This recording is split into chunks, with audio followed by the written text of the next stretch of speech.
Hey, I'm doing this video because, as I said, I've started doing this now to sort of not necessarily raise awareness for a certain thing, because that would be very crass if I said I could do that on my own with some videos filmed on the camera one can find.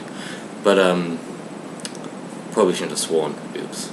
Oh well, but to sort of address issues. So, like last time I did one for disabilities, this time I want to do one for self-harm awareness, because my college just had our self-harm awareness week, and the thing I wanted to address is that loads of misconceptions about it, just because some people are quite, well, ignorant to it, not saying that it's their fault, because I've always thought ignorance doesn't really, the source of it isn't with malevolence or in the beholder of it, but just the fact they haven't really been taught enough about it or educated. So that's what I'm going to do.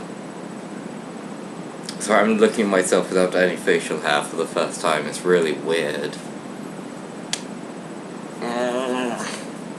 Okay, so the first one is that sort of self-harm is only cutting, and it's not, and this is bad on two levels. One being people see people doing it and they don't know they're doing it, or two, some people self-harm themselves and they don't realize they are, because they're not like taking a knife or a blade to their skin. But there's loads of other ways of doing it. There's like just scratching yourself, pulling your hair, even stuff like starving yourself or taking deliberately risky behavior are all forms of it, and all should be treated as it, and they should seek help, and they lots of time don't, because they don't realize what they're doing. Okay, next one is, so I have a list of them, is loads of people think it like only affects like teenage girls, and that they grow out of it, and that's just a teenage thing. It's quote a phase. And sorry, that hand's got green on it. St. Patrick's Day.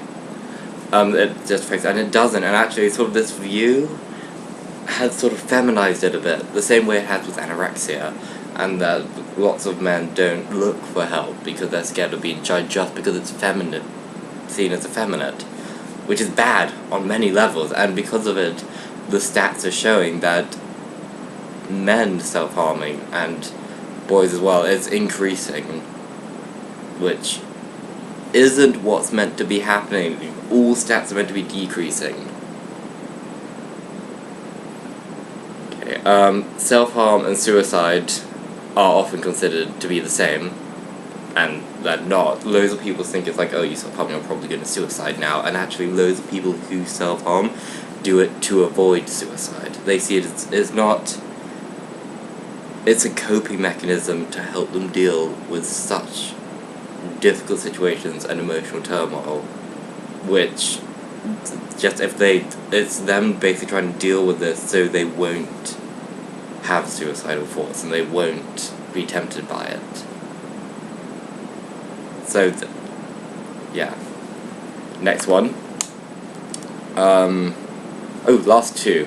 One is that, loads of people misunderstand self-harm, and they think people do it because they like pain. There's even some people who've gone as far and told me that, like, self-harm and masochism are the same, they're doing it to get sexual pleasure out of it, but in fact, self-harm is an addiction, and it's, as I said, it's a coping mechanism. It's how people take to fix solutions in their lives. Not solutions, to fix problems.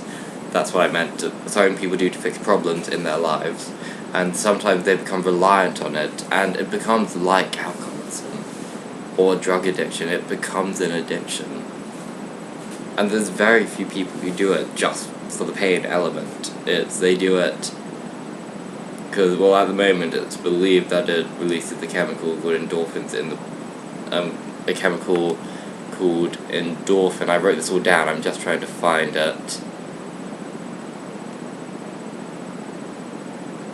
I can't find it. This is really stressful. Okay, we don't have it now. Basically, it's believed to release endorphins, I believe, which is the same chemical released through running and exercise, which acts as nature's morphine in a way, and that's why they do it. And the final one is that mental health and self-harm are the same issue. And they're not. I mean, lots of the time mental health can lead to people self-harming, and the environments people are in when they self-harm can lead to mental health problems. But they're not the same, and they should never be considered the same way, because they both need different treatments. And if you look at them both and treat them as one object, it undermines both of them. And just stops people getting the treatment they require on both cases. I know I said that's the last one, but I lied, because I just wanted to drop another thing in, because I've just remembered it, that loads of people say self-harm is just emotional manipulation, and it's not. As I said, most people do it in secret. They do it because they believe they're selfless by doing it. And that sounds so judgmental. It's not, I used to do it, I did it because I thought I was selfless. It's just the mindset you're in at the time. You think you're being selfless, and you think you're helping, and you're terrified of people knowing. You're not doing it for emotional manipulation, you're doing it for yourself.